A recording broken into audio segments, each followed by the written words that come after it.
Ankita Bhandari case में BJP दो गुटों में बटी। पूर्व सीएम त्रिवेंद्र सिंह रावत दिल्ली पहुंचे तो देहरादून में धड़ाधड़ इस्तीफों का दौर जारी। छोटे नेता तो बार बार सरकार से कर रहे सीबीआई जांच की मांग, लेकिन बड़े नेताओं ने क्यों साधा मौन।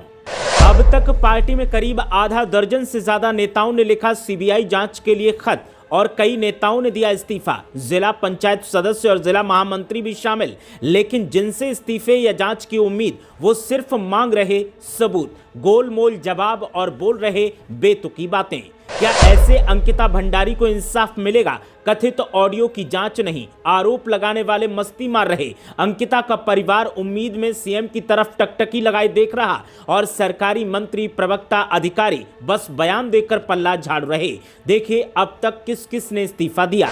अंकिता भंडारी केस में उत्तराखंड बीजेपी दो धड़ों में बटी दिखाई दे रही है। एक धड़ा सीबीआई जांच की मांग करते हुए लगातार इस्तीफों पर इस्तीफे सौंप रहा है और दूसरा धड़ा अब जनता से, आरोप लगाने वालों से सबूतों की मांग कर रहा है। और सबूत भी ऐसे वैसे नहीं, क्रेडिबल सबूतों की मांग की जा रही है और दावा किया जा रहा है कि जिस दिन क्रेडिबल सबूत मिल जाएंगे उस दिन हम सीबीआई जांच की सिफारिश कर देंगे। लेकिन उत्तराखंड बीजेपी में तमाम नेताओं की तरफ से सीबीआई जांच की मांग के लिए खत लिखे जा रहे हैं और खत लिखने के साथ ही इस्तीफों का दौर भी लगातार जारी है और एक के बाद एक छोटे छोटे नेता इस्तीफे दे रहे हैं। लेकिन जिन बड़े नेताओं से जांच के आदेश की उम्मीद की जा रही है या इस्तीफे की उम्मीद की जा रही है या अंकिता भंडारी मामले में आवाज बुलंद करने की उम्मीद की जा रही है, वो सब नेता चुपचाप बैठे हैं, कुर्सी से चिपके हैं और दलीलें बेतुकी पेश कर रहे हैं।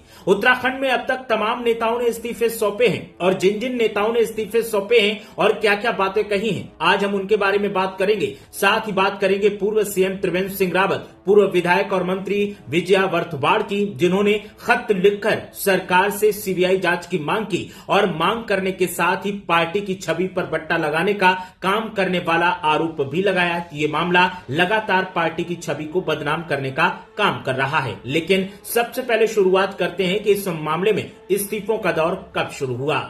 इस्तीफा नंबर 1, आरती गौड़। आरती गौड़ बीजेपी की जिला पंचायत सदस्य थीं। उर्मिला सनावर ने उनके ऊपर आरोप लगाते हुए कहा था कि आरती गौड़ ही बुलडोजर लेकर वनंतरा रिजॉर्ट पहुंची थी और जिस कमरे में अंकिता भंडारी रहती थी उस कमरे पर बुलडोजर चलवाने का काम किया था। जैसे ही आरती गौड़ के ऊपर ये आरोप लगे तो उन्होंने तुरंत पार्टी की सदस्यता से इस्तीफा दिया और मामले में लगातार खत लिखकर सरकार और प्रधानमंत्री मोदी से इस मामले की सीबीआई जांच की मांग कर रही हैं। लेकिन आरती गौड़ की मांग पर अब तक सरकार की तरफ से कोई गौर नहीं किया गया है और इसको लेकर सवाल खड़े हो रहे हैं। इस्तीफा नंबर 2, किरण शर्मा नौगाई। किरण शर्मा नौगाई जिला पंचायत का चुनाव भी बीजेपी के टिकट पर लड़ चुकी हैं। जब इस मामले में उन्होंने इस्तीफा दिया तो बीजेपी ने उनके ऊपर सस्ती लोकप्रियता हासिल करने का आरोप लगाते हुए एक लेटर जारी किया और कहा कि उन्हें पार्टी की प्राथमिक सदस्यता से पहले ही बाहर कर दिया गया था। किरण शर्मा नौगाई की अगर बात की जाए तो वो समूह के जरिए काम करती हैं और ग्रामीण क्षेत्रों में जा जाकर कैसे फसल उगाई जाए मशरूम की, उसके गुर सिखाती हैं। किरण शर्मा नौगाई का भी यही कहना है कि अंकिता भंडारी उत्तराखंड की बेटी थी। उनके इस मामले में सीबीआई की जांच होनी चाहिए क्योंकि ये मामला लगातार देवभूमि की साख को बट्टा लगा रहा है और तमाम सवाल देवभूमि की इज्जत पर खड़े हो रहे हैं। तीसरा इस्तीफा भगत राम कोठारी ने दिया। भगत राम कोठारी पूर्व दर्जाधारी मंत्री थे। उन्होंने इस्तीफा दिया और बीजेपी पर अपनी बातें अनसुनी करने का आरोप लगाते हुए कहा कि अंकिता भंडारी को इंसाफ मिलना चाहिए, मामले की सीबीआई जांच होनी चाहिए और ये मामला लगातार उत्तराखंड की इज्जत, उत्तराखंड की शान और उत्तराखंड के शौर्य पर धब्बा लगा रहा है। इसलिए इस मामले में सीबीआई जांच के आधार पर जो कथित वीआईपी है उसकी जांच होनी चाहिए, नाम सामने आना चाहिए।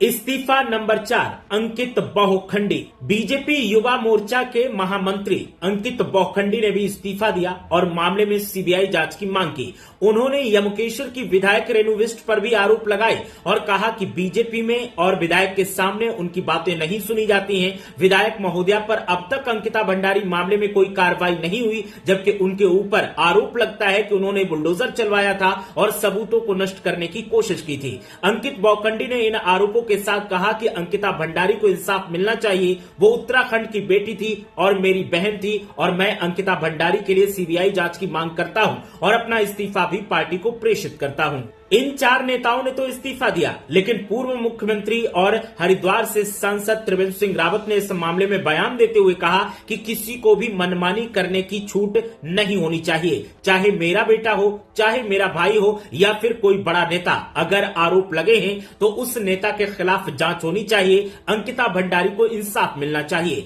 इसी बीच त्रिवेंद्र सिंह रावत दिल्ली में पहुंचे और जेपी नड्डा से मुलाकात की। हालांकि उनकी मुलाकात अंकिता भंडारी मामले को लेकर हुई है या नहीं, इस पर तो कोई अभी तक जानकारी नहीं मिल पाई है, लेकिन लगातार त्रिवेंद्र सिंह रावत ने जिस तरीके के बयान दिए हैं उससे इतना साफ है कि पूर्व मुख्यमंत्री त्रिवेंद्र सिंह रावत इस मामले की सीबीआई जांच की मांग करना चाहते हैं और कर रहे हैं और सीबीआई की जांच करवाना चाहते हैं। इसके अलावा यमुकेश्वर की पूर्व विधायक और मंत्री रही विजया वर्धवाल ने भी अपना एक लेटर लिखकर सोशल मीडिया पर जारी किया और सरकार को लिखते हुए कहा कि इस मामले की सीबीआई जांच होनी चाहिए। महादेव के प्रदेश में इस तरीके की घटनाएं अगर हों और उस मामले में आरोपी अगर न पकड़े जाएं और एक बेटी को इंसाफ न मिले तो ये बेहद शर्मसार करने वाला मामला है। इस मामले में सीबीआई जांच होनी चाहिए। तो ये वो तमाम नेता हैं जिनकी तरफ से सीबीआई जांच की मांग की जा रही है। कुछ नेताओं ने इस्तीफा भी दिया है, लेकिन कुछ ऐसे मंत्री, विधायक और प्रवक्ता हैं जो इस मामले में